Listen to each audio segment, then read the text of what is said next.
We're on our way to day 2. Yep. A bit more tired. A little bit more tired. Yeah.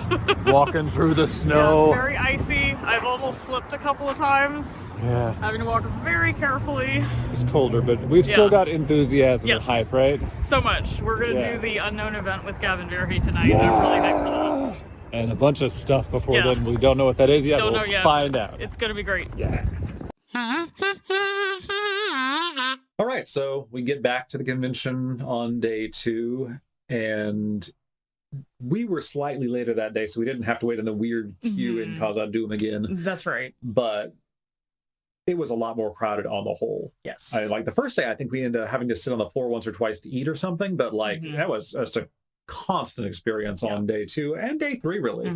There was never enough space to find seats to play a Commander game for our group, which was most of the time was 5 people. We had some party members who were only there on certain days. Yeah. But if we had tried to get all 8 of us at a table, that never would have happened. Never would have ever happened. So lots of eating on the floor, lots of playing games on the floor. Yeah. That was frustrating. But the biggest disappointment with the convention by far, and I know I've seen a lot of complaining on Reddit about this as well, was that pretty early on Saturday, they shut down the on-demand ticket sales. Yeah, because our plan was day 1, none of our friends drafted with us. They had other things they wanted to do, like the game nights event, which was fine. We were like, okay, cool, we're going to go do our draft. And I think we both had tickets. We had bought enough for both of us to do 2 drafts. Yeah.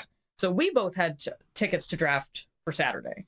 None of our friends had purchased any yet. So we were like, oh, okay, well, we'll just head over there, grab some tickets. We'll all do a draft. We go over there. Turns out ticket sales are not happening. They have been paused. And we're like, okay. And then they were saying, oh, but they'll be open at 2 o'clock is what they say. Right. So we were like, okay, we'll come back at 2 and we can plan to do something after that, which also didn't happen. Yep. I checked in, or one of us checked in, I think every 15 to 30 minutes, all the way until like 5 o'clock, which is when we had our pre-purchase tickets to Gavin Verhey's Unknown event. So that was wildly frustrating. Yeah. Wildly frustrating. And then toward the end of Unknown, so approaching 8 o'clock, so this problem existed for nearly 7 or 8 hours out of the day. Yeah.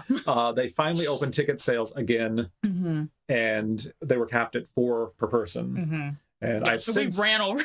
I've since read that from a Reddit post that at the beginning of the day, when that problem first emerged, they had paused the line for a few minutes, and then everyone in line was allowed to buy 4 tickets. So they capped them early in the day, then they shut them down completely most of the day, and then opened them up to cap of 4 again for a little bit of the day.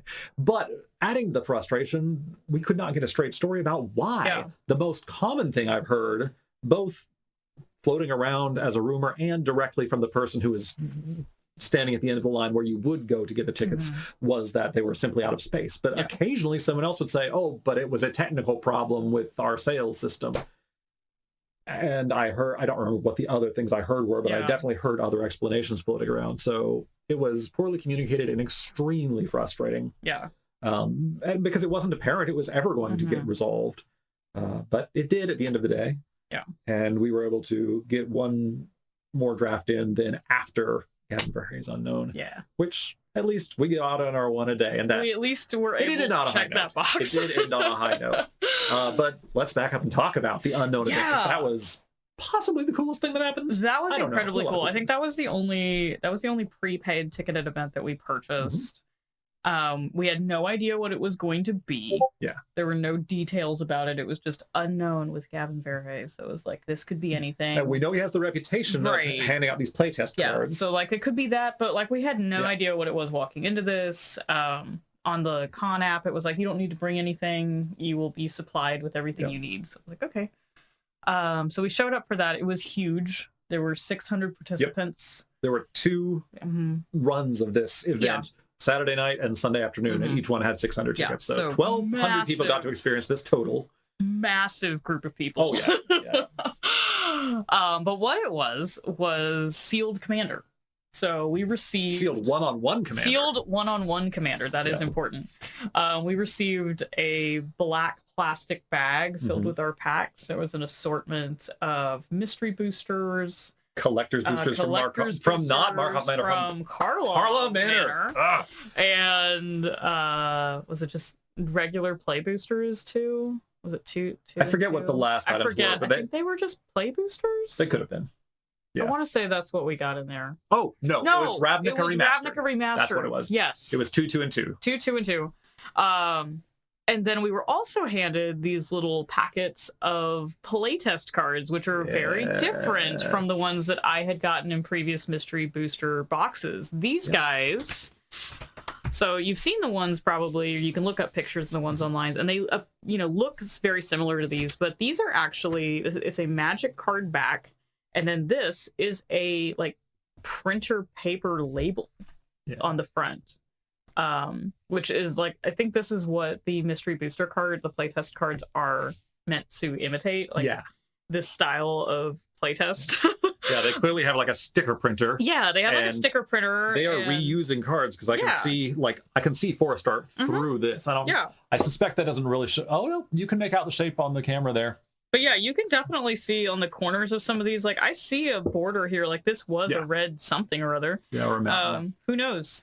Probably lands. I don't know. Yeah. But yeah, these were very cool. There were some really interesting things in here that were a lot of fun to play with. You got the hot dog stand, didn't you? I did get the hot dog stand, and I got Gavin to sign mine. So very nice. This card was terrible to play with, but it was fun. We also got some other. I got a trash panda. You got a trash panda? I got a trash panda. I didn't know that. It's a raccoon bear. When it ETBs, exile target opponent's graveyard, and you make a food token for each creature card exiled this way. And then when it dies, you put it in a target opponent's graveyard, and it has something called Opponent Dredge. So okay. That's I was wondering where the ridiculous part was. That's the kind of stuff these cards do. One of my favorite cards that I played with was the Roaring Toe Claws. All the legendary creatures were referencing content creators. So this is the Tappy Toe Claws card. This thing is insane. It's a 5-drop mono green 5/5, and whenever it or another creature you control with mana value 5 or greater becomes untapped, you put 1/1 counters on it equal to its power. This thing got so out of hand. At one point, I think we had 6 D20s. I walked up to you while you were playing your second game, opponent. And you were like, "Yeah, these aren't." I was like, "That's not counters. A 6. These are D20s." That represents 6 D20s because that's where we are in this game. I was trying to find a way to give this thing trample. But that's the level of cards that these things all do. Weird. I got a halving season. It have 0 opponents, tokens, and counters. Yeah, they all do just another favorite I had was Trampled Lotus, which is a 2-drop artifact. You tap, sack it, tap up to 3 lands your opponents control for mana, and it has Splitter Second, which it says on here it can't be responded to by anything. So yeah, that was a fun event, and we met multiple celebrities there. We did. At the beginning, we just look a few feet away from us, and there's the professor. Yeah, I think I turned around and I was like, "Hey, the professor is just sitting there. I think he's in this event with us." Yeah. And then I was sitting down for my first game because they're assigned partner or assigned opponents for the matches. Yes. And I noticed someone sitting down to my right and do a double take, and it's Jimmy Wong. And I'm like, are you Jimmy Wong? Yeah. And he was super polite. Yeah. He didn't have to be, but he was kind enough to take a selfie with me. And then I was just on playing my game, focused on my game, and I'm playing, what was it? It's a white pacifism type effect that also gains 4 life when it ETBs. Okay. And I wasn't very familiar with it, but I named the card I was playing and said something like, well, this isn't going to save me. It will keep me alive for a turn because it will shut down this thing's activated abilities. And then Jimmy just says, oh yeah, and you gain 4 life too. I had no idea he's paying attention to our game at all. I don't... Was it Faith's Fetters? Maybe. Anyway, that was a neat experience. That was pretty cool when he told me. The pairings were kind of weird for that one, at least at my table. So initially, I played the guy to my adjacent left because the person directly across from me had already made an agreement to play with one of his friends. Oh, okay. So he just got up and left. And so then this other dude jumped into his seat. We played our first match, and then I wasn't really sure what to do after that. So I just kind of went and looked. I walked up to this long line of people who were looking for another opponent, and there was kind of a judge sort of there were several judges in that area trying to manage all these people, and I ended up just like me and this other guy that were standing there trying to find an opponent. We're just like, do you want to play? And the judge was like, yeah, go, like, please do. This event was a lot of fun, and like the actual design of the cards and of the we forgot to mention come back to the mechanic, the primary difference of how the commanders worked. Okay. But, it was not well organized in the sense that they hand the mic to Gavin early on, and he explains the rules, and 2/3 of us can hear nothing because it is so loud in the convention hall. Where I and was his mic seated, was so quiet. I couldn't hear him at all. This is the unknown event. So we're going to be playing sealed deck today. I fortunately, he just happened to walk by my table right afterwards. I was like, tell me what you said. I think I was way further back than you were, so a judge ended up coming around by my table and like re-explaining what was going to happen. And then, like you said, the way you were to find opponents was not super well explained, and people ended up just kind of doing whatever. Yeah. But it was a super casual event. It worked. I mean, and it was super casual. If you just kind of put in good old college try, you would get rewarded with the prize card, which was the same for everyone. And that is a 5-color card. That's also not showing up very well on this camera. But, oh, there. Well, kind of. No. All right, we tried. I don't know. We can put a picture of it. We'll put a picture of it. Yeah. I felt like there was one more thing I was going to say about this. Oh, so it was 60 card constructed or sealed commander, which in order to make a 60 card deck for this, I had to play my deck was Simic, because they have a rule with these. It's like partner commander for monocolored legends, even if it doesn't say partner. They give that as an option, so that's what I did. My other commander was the Rhystic Storyteller, which required me to play without sleeves. Something that I was already having a great time doing this weekend. I've never played without psychological warfare. Yeah, well, I didn't mean it that way, but it kind of ended up the first draft we did where I did that. My opponent like offered me sleeves, and then the guy to his right offered me some sleeves, and I was like, no, I have sleeves. Like, this is a conscious choice. I'm doing this on purpose, which I think was more upsetting to them. Like, nobody was actually salty about this, but they were a little like they didn't like it. They weren't excited about what I was doing. But then I got this the Rhystic Storyteller in one of my packs, and it was like, oh, if this is your commander, you can't play with sleeves. And I was like, done, this is going in my deck. And then I got the toe claws and was like, perfect, we're doing this.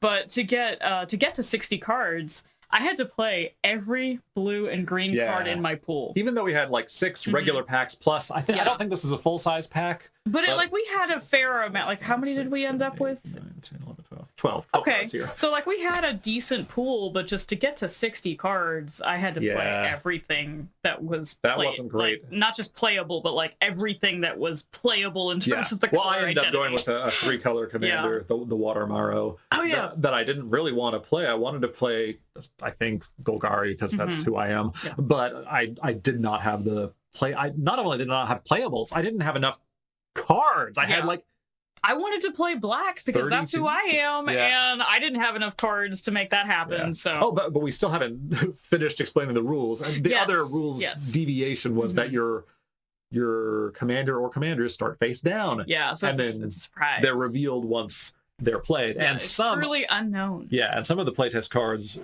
referenced that. Illuminating Detective. When Illuminating Detective enters the battlefield, each of your opponents reveal all of their commanders. If the commanders were already revealed, put a flying counter on this creature, and it's a bear. It's a 1 and a white for a 2/2. Yeah, I don't think I had anything that directly referenced that little ruling. I definitely had some fun stuff, but nothing I had.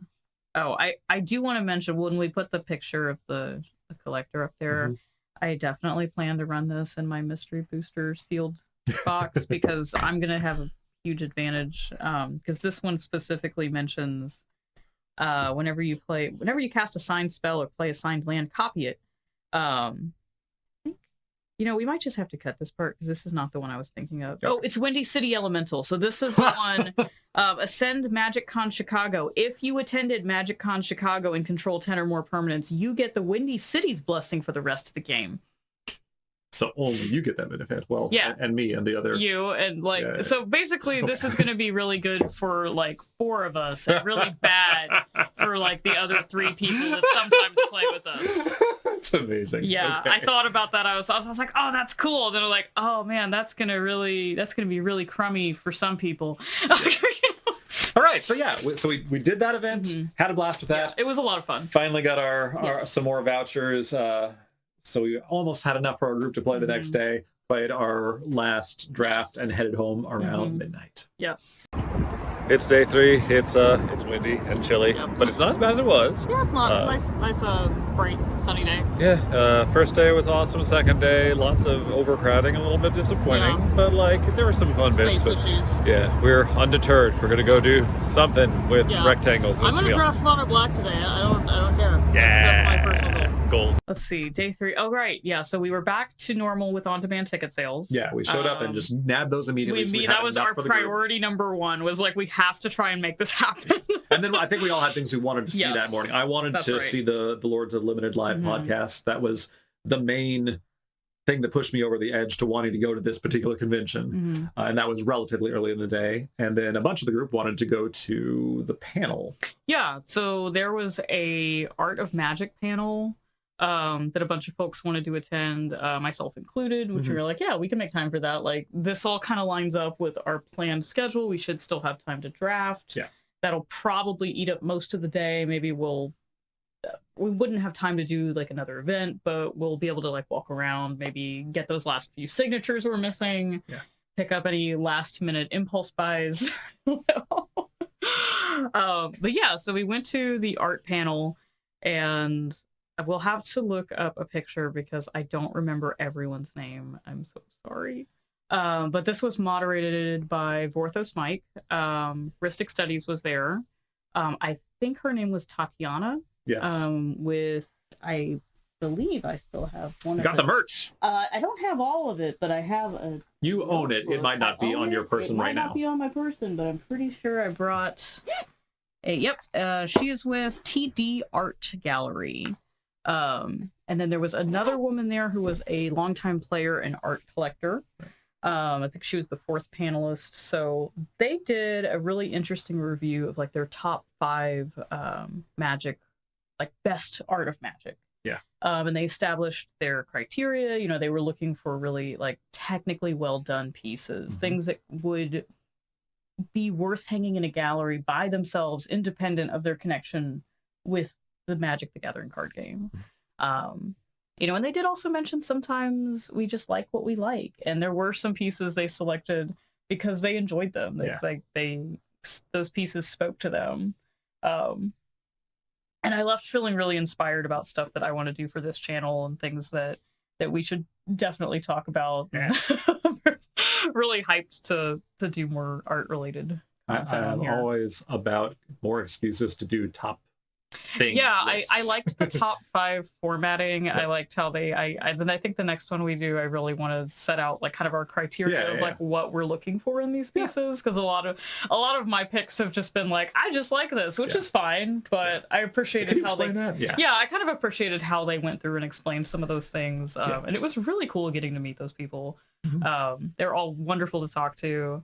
You clearly already knew Vorthos Mike. You just went over and started chatting. I wouldn't say I knew him per se. We had an interaction on Twitter a few times, and so I was like, I looked across the room. I was like, I'm pretty sure that's Mike, because he also runs a Facebook group or around selling magic art. Yep. Like original magic art, which I'm a part of. So I was like, I'm pretty sure that's him. As I walked up and said hi, and I'd never spoken to Sam from Ristic Studies at all. He was really nice and polite, and I actually asked him about the Ristic Storyteller card and if he knew, you know, why it stipulated that you couldn't use sleeves. And there was a video he did called "To Gonti Love Sophie" about a commander deck that does not use sleeves, and the experience of like returning to.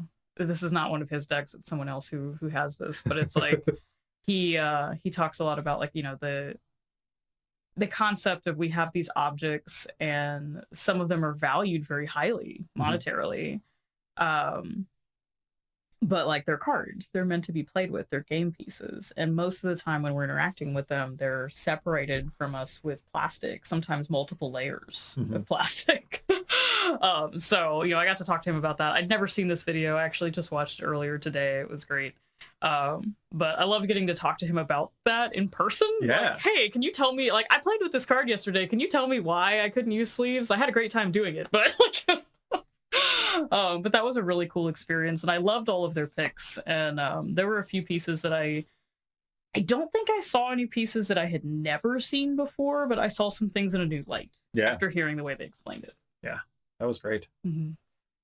Yeah, and then we went back and finally got that draft in. We finally made it happen. It was interesting to see suddenly this enormous line materialized a few dozen feet away from where we were playing, and it was the prize wall line, and it went from completely empty the whole weekend, which makes sense because people want to accumulate their prize tickets and spend them once they know how many they have. Yeah, because this is not like the Chuck E. Cheese prize wall. This is like, it actually is very much I mean, it is, but it's much not higher end. It's higher end. Yeah, so it is. You couldn't easily. Most of the prizes were. I don't think there was anything you could get for like under 500 tickets. Except dice. Oh yeah, you could get a dice. That's right. I didn't realize that until we got up to the table. So it wasn't like they had like the real low end stuff, and then it kind of went up to the like, you'll never get enough points to get this. So like, we had been accumulating our tickets through events all weekend, and finally we're like, okay, it's time to go up and redeem them. And now there's this huge line because everyone else was doing the same thing. It was like at least half the length of the conventions floor. It must have been 500 people. Yeah, it was a lot of people. And I think my last opponent in that draft was trying to hurry things up because he was hoping to get out of, like, to get his prizes and leave. He needed to fly out like that night. So we were just like speed running that whole situation so he could get on over his the way. Course of like the remaining round we had left in the draft, the line went back down to like 50 people or something. Because I was honestly kind of worried just because of how things had gone so far, that I started to get FOMO around this time where I was like, oh no, like if I don't get in line now, are they going to have anything left? Right. Am I going to have all these prize tickets and nothing to do with them? Yep. But luckily that's not what happened. We were able to pool our tickets and actually get an entire box of Murders at Karloff Manor. You said it right. You never say it wrong. How come you don't have this affliction? I don't know. The only times I've said it wrong are on purpose. And it's kind of a joke because you keep doing it. Oh, yeah, but I know. But we got this entire box, and we were able to do our own little sealed commander with friends, which was super fun. Yeah, that was. We made some modifications based on our experience with Unknown. We decided to just do like 40 card minimum. You could play more, but like you didn't have to do 60. Card was just I really had to force a lot of things. And then we also allowed people to use any creature as their commander. Because this set is not structured around legends the way it's not Commander Masters, so there was no guarantee you were necessarily going to get like a good legendary to lead your pool. It's like, you know what, just do whatever you want. I think one of our friends used, was it the Tunnel Tipster as his commander? As one of the commanders. Yeah, I loved that. That was my favorite choice. I chose to just lose to the Tunnel Tipster because it was a 12-12 Tunnel Tipster. He kept putting counters on it, and I was like, you chose to die by the mole, which I thought was very noble. It felt fun. Yeah, respect. And what else? Then we ran into a high density of called celebrities, content creators. Yeah, I think that was happening while I was having the surreal experience with Dan Fraser and the chocolate. Yeah. Because I missed all of this. I encountered two YouTubers, one Power Dragon, who had like tokens and stickers he was handing him out when people recognized him as super prepared for that kind of interaction and very friendly and everything. And I also recognized Gauntlet X, who is clearly less used to being recognized because I got to see this interaction. Well, you saw the second one. The first time I was by myself. Okay. And he was talking to a couple of folks who apparently are just other players from his LGS. Because when I said, hey, are you a content creator? He kind of said, no, I just have a YouTube channel. And then his friends are like, we were just talking about this. You don't tell us you have this? So apparently his friends who he plays with regularly, I assume, at the LGS don't even know that he has this channel, which I'm constantly recommending people. Yeah, you had so earlier during this trip, you had been telling me about this YouTuber, and I subscribed to him this weekend based on your recommendation. So I love that his friends discovered his channel in this way. Yeah, and then I was so excited and nervous about meeting people, which I was all weekend. But like, I just totally forgot to like get a selfie or anything. So I see him like 20 minutes later, and I'm like, "Hey, can I get a selfie?" His demeanor in his channel is so mellow and calm, and I'm afraid that my like golden Labrador energy was probably a lot for him. He wasn't ready for that. I would like to apologize for that, but I thought it was really cool. You know, I have been thinking it's just the nature of how I always am after any interaction where I'm like going back through it later and like, you know, I don't remember doing anything that I'm like, I should apologize to them. I was so weird, or I was so awkward. I did make up the first time I met RK Post in Austin. Yeah. I felt like I was weird and like kind of awkward. And this time was not at all. So I redeemed myself. Nice. Nice. I redeemed myself in that respect. I think I was generally, I don't want to say normal, but I was myself, and I don't remember doing anything that I feel like I should apologize for. Yeah. If I did anything that I should apologize for, please let me know if you remember an interaction that was weird. I'm sorry. So what have we missed? I was going to mention it was kind of weird how uncentered the Pro Tour was within this huge event. It was kind of on the outskirts of everything. Yeah, like we saw it as we walked into the first place. It was there, but then it's sort of separate from the convention hall. And until the top 8, which they did have like the main stage, they allocated the main stage to a watch party for the top 8 at the very end. But before that, as far as I could tell, there was no way to see the stream or the standings or the pairings or anything related to the Pro Tour anywhere else in this entire hall, including like at the Pro Tour. I was able to walk up 5 feet from like LSV and watch him play one of his draft rounds, which was amazing for me. But there was nowhere where I could see who he was playing against or any of this stuff. There was no like standings or anything that I remember seeing. It was just like very, if you didn't know that that's what they were doing, it was really easy to just like walk past that entire corner, which was just strange. And so I've been watching the footage today at home a couple days later of all these feature matches, which is really cool, but we couldn't experience them when we were actually there a few hundred feet away. Weird, but it was cool though that you could just like walk up to the barrier and like be watching a game right over that little fence. Yeah. But I think that sums it up. It's the morning after the convention, and we're packing up. We need to be out of this hotel in like an hour, and we have a problem in terms of all this stuff. There's so much stuff. I have put cards into every last millimeter of each of these deck boxes, and I still have this stack, these tokens, and I gotta get them somewhere. How are you doing? I'm in the same boat. I have all of these loose cards. I think everything except for this deck, the sleeve box, is already full. And I have no idea where I'm going to put these. But, like, what a great problem to have. So I can't really be that mad about it. Whee! So we're on the way home. We're exhausted in the airport, but we're undeterred. We're going to play sealed. Hey, we're back. We survived. We got on the ground again, and we completed all our side quests, got souvenirs and such. And it's 85 degrees outside here. I don't want to go outside. I don't even want to be here right now. I have to I can already feel the change in temperature in here. Like, it feels muggier. It's just more humid. In addition to all the like cards I brought for Artist Alley to get artists to sign, I brought a handful of cards in case I saw a few content creators, podcasters, YouTubers who I saw. And at top tier of my list was Alex Nikolic. I don't actually know how to say his name correctly, but I watched him and listened to him a lot. And so we were all sitting down to eat something on the floor because of the overcrowding. No, I think we were playing Commander. Oh, okay, but we were just just sitting on the floor though. We're just getting settled down. It was like turn 1. Oh, it was probably like turn 2, turn 3. And I spotted Alex walking by. And how did you perceive that, Julie? So I saw, I think you said very quickly, "I'll be right back," or something to that effect, and then you leaped up with like superhuman speed, and we're just gone. Darted off into the distance. I'm like, okay.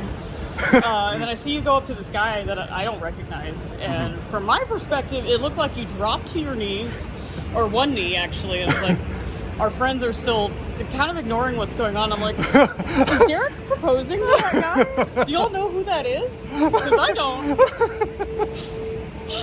Yeah, it was a good time. Yeah. I was just getting a card on my backpack for him to sign. I asked him if it was okay. I don't think I scared him too badly, but I did go in with a lot of energy. He did not look afraid. Good. From my perspective, but I was very far away. Yeah. It was, overall, I had a great time. It was a really fun vacation, and we got to have lots of wonderful memories with our friends. Yeah. Want to do it again? I do actually. Actually, I have a new ambition for this year. Yeah? Yes. And that is? I'm going to try and make the Pro Tour. Committed! I'm committing to this. I think we're going to try and do it for Pioneer. So, who knows? We've got to look up when that part of the season is. It may not be this year. We'll have to see how timing works out, but that's my new life goal for my bucket list. Starting on that road today. Yeah, start on that road 2 days to qualify for a Magic Pro Tour. Awesome.